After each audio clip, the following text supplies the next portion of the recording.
Tyler kicked the leg of my chair and gave me a choice. Either I get up and fix his broken coffee machine like the hired help, or I pack my bags and get out of his apartment. My daughter Angela stood there watching. She didn't defend me. She told me I was being difficult. She said I should be grateful for having a place to stay. So I didn't argue. I didn't yell. I just smiled, walked to my room, and grabbed the toolbox it'd been keeping ready for this exact moment.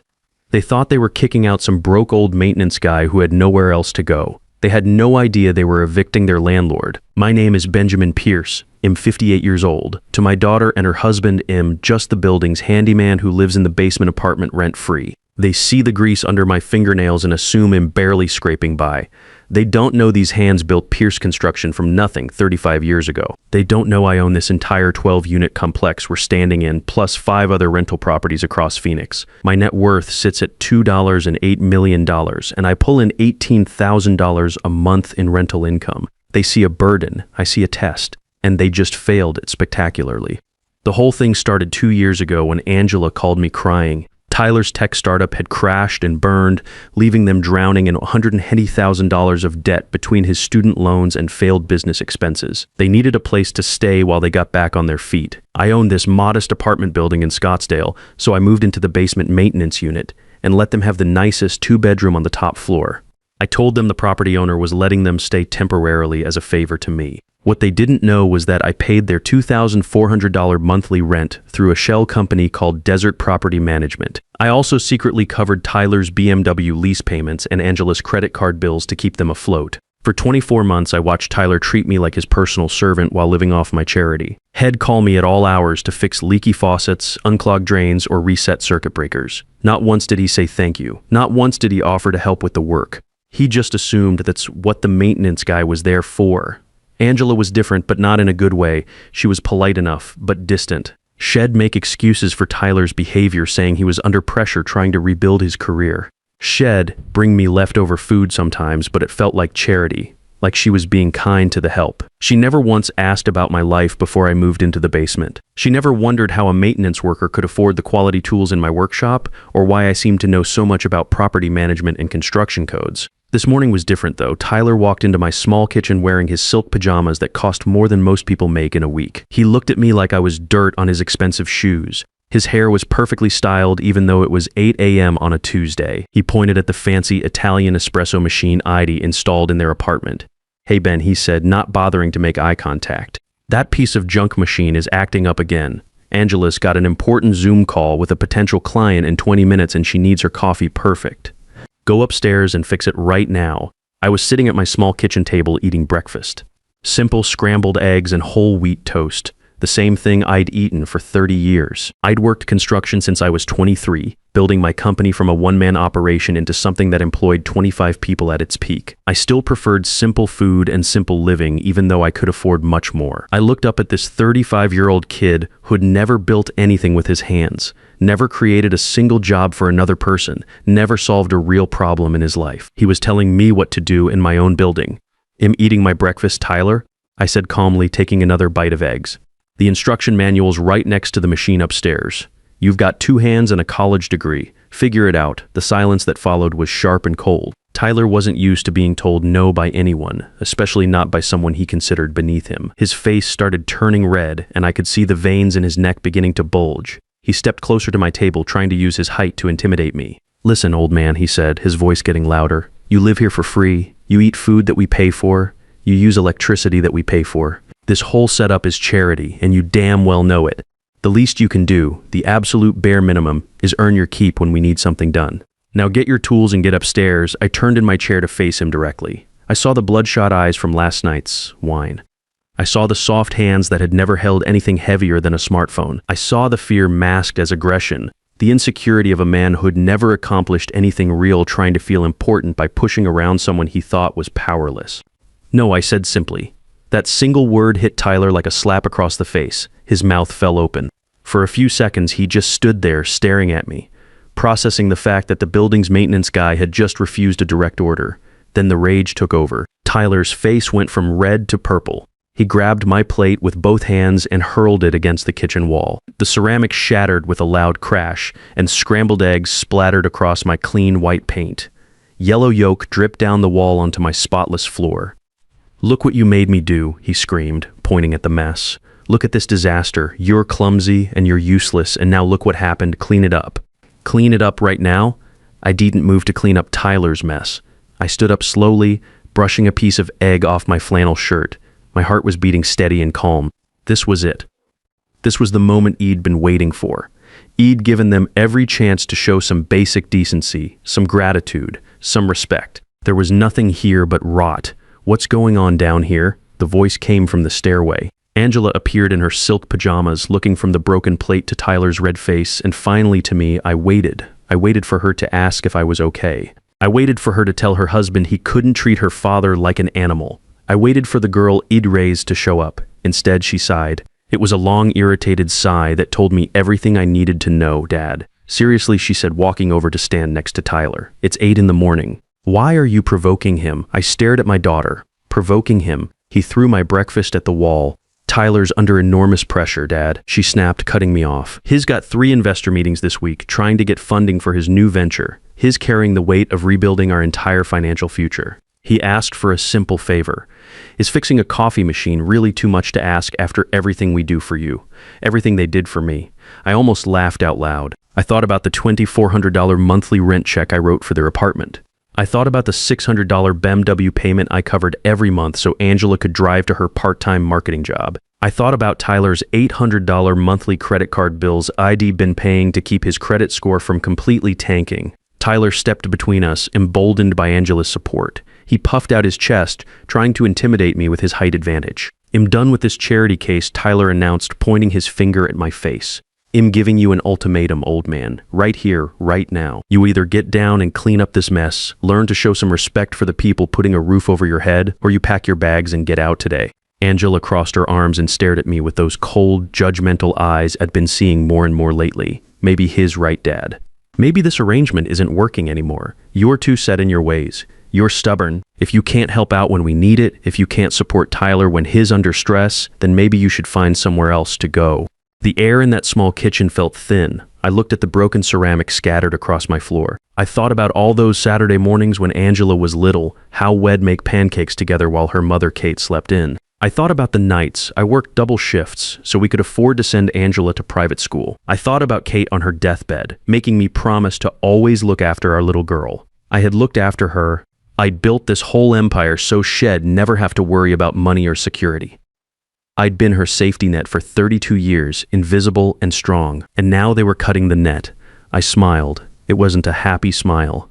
It was the smile of a man who had just finished a very long test and was ready to grade the papers. "You know what, Angela?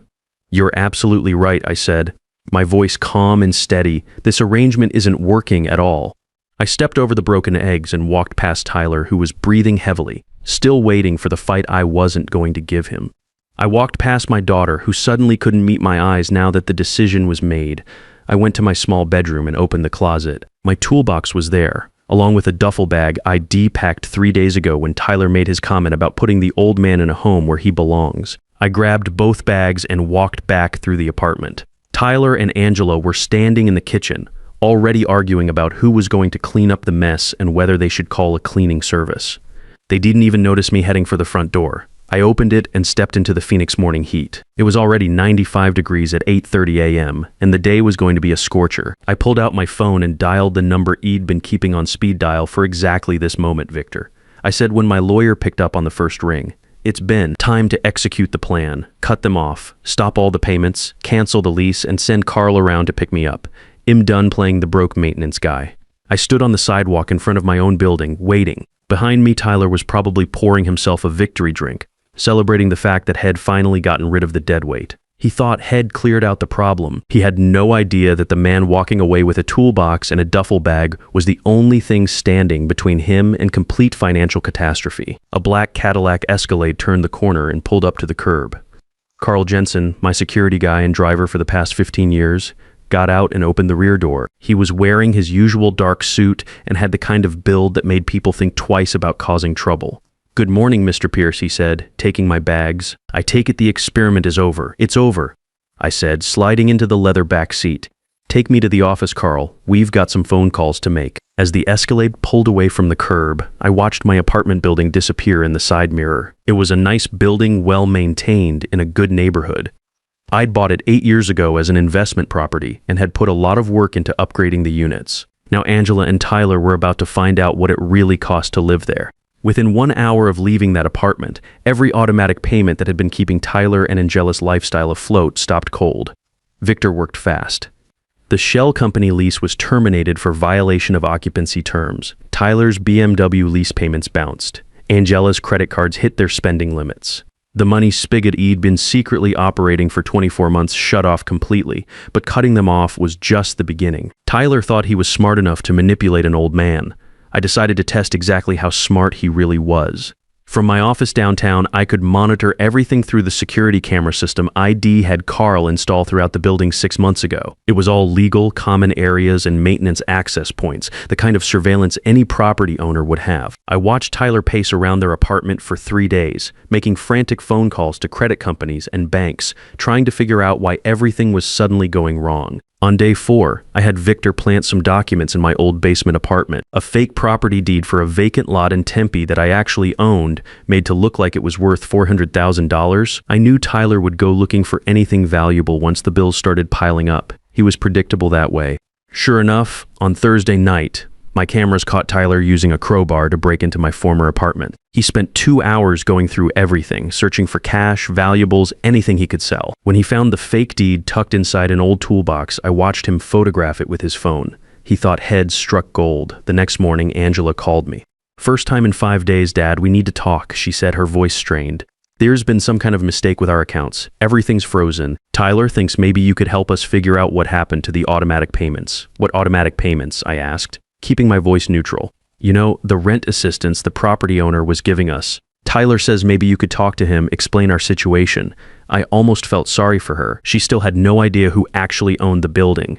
"Angela, just the maintenance guy. I don't have any influence with the owner. But Dad, we're desperate. Tyler's trying to get investors for his new app, but he needs time. We just need a few more months." "Maybe you should get jobs," I suggested. The line went quiet for a long moment. "Dad, Tyler is an entrepreneur.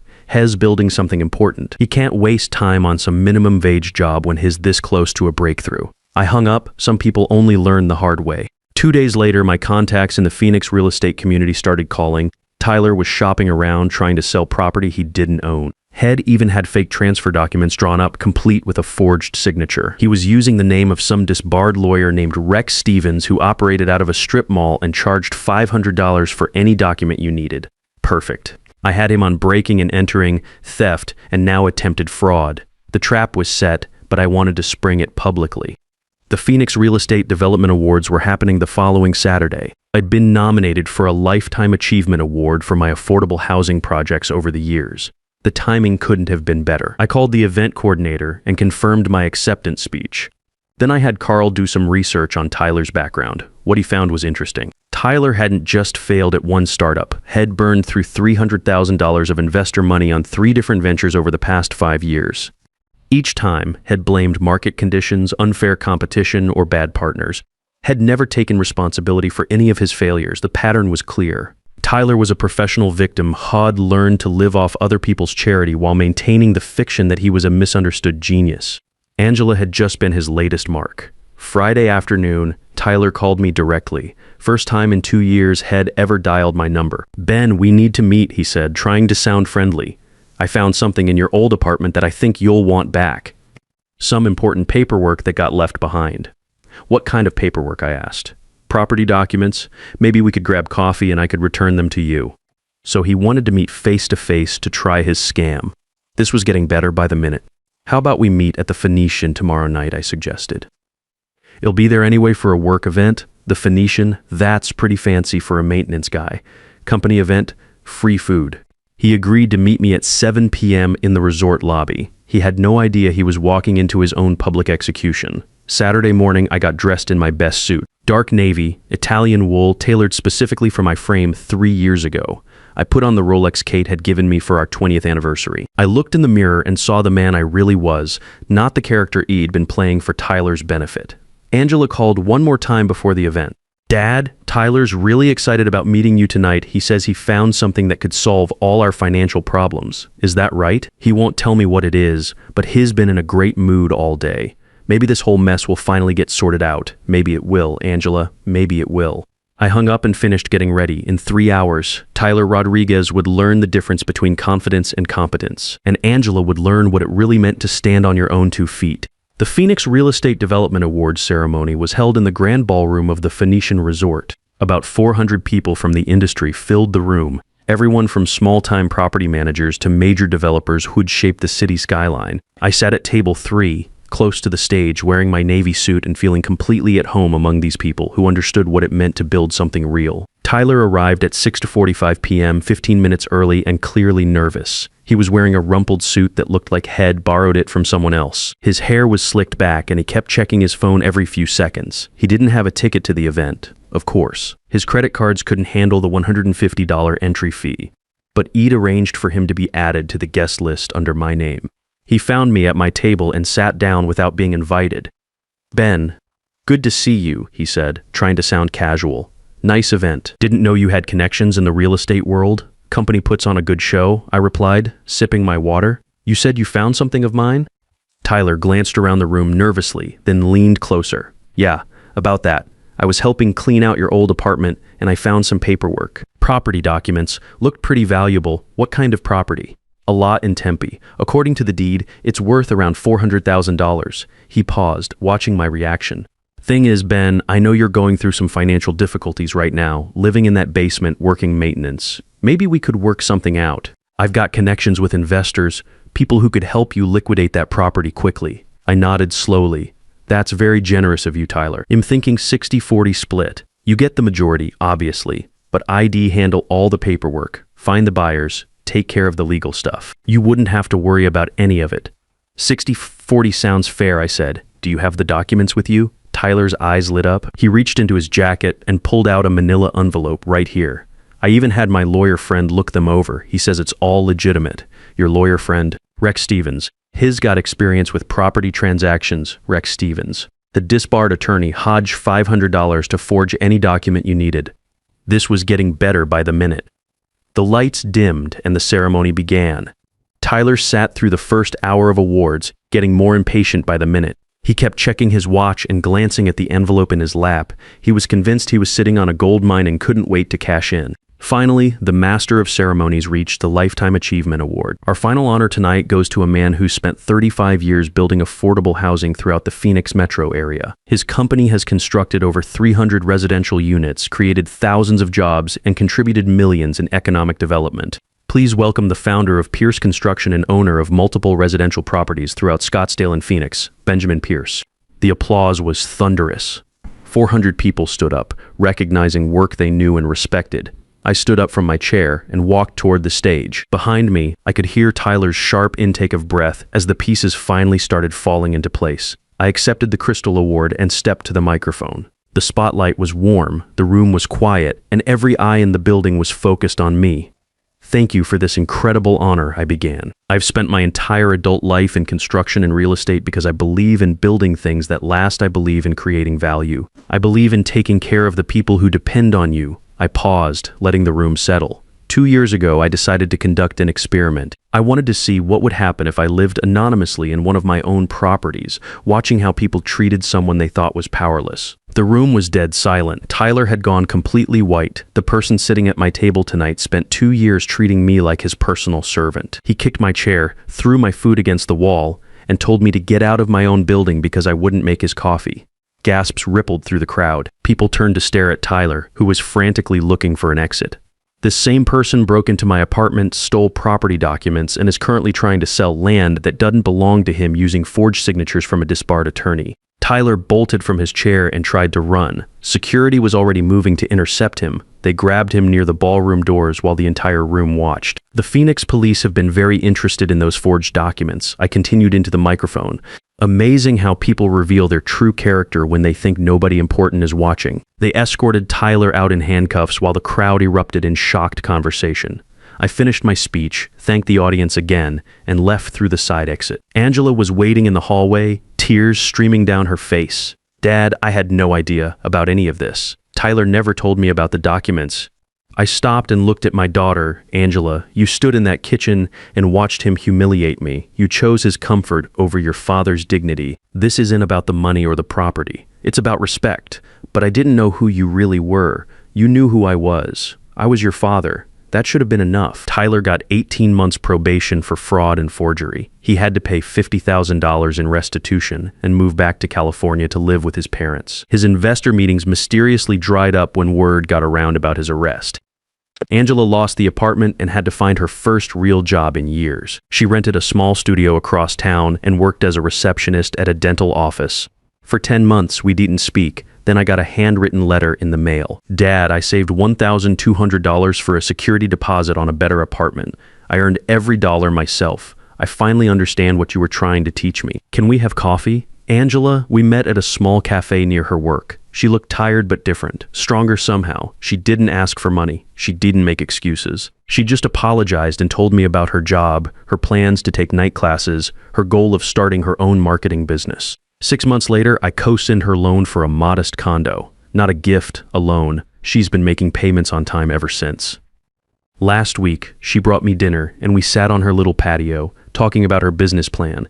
She still doesn't know the full extent of what I own. Maybe someday it'll tell her, but right now she's learning something more valuable than money. She's learning that respect isn't inherited. It's earned one honest day at a time. As for Tyler, he calls sometimes trying to get Angela to ask me for help with his legal bills. She hangs up on him every time. Some lessons stick better than others. I learned that real wealth isn't measured in bank accounts or property deeds. It's measured in the respect you earn through honest work and the character you build when nobody thinks you're watching. Sometimes the greatest gift you can give someone you love is letting them fall hard enough to discover their own strength, because dignity can't be inherited. It has to be earned one difficult decision at a time.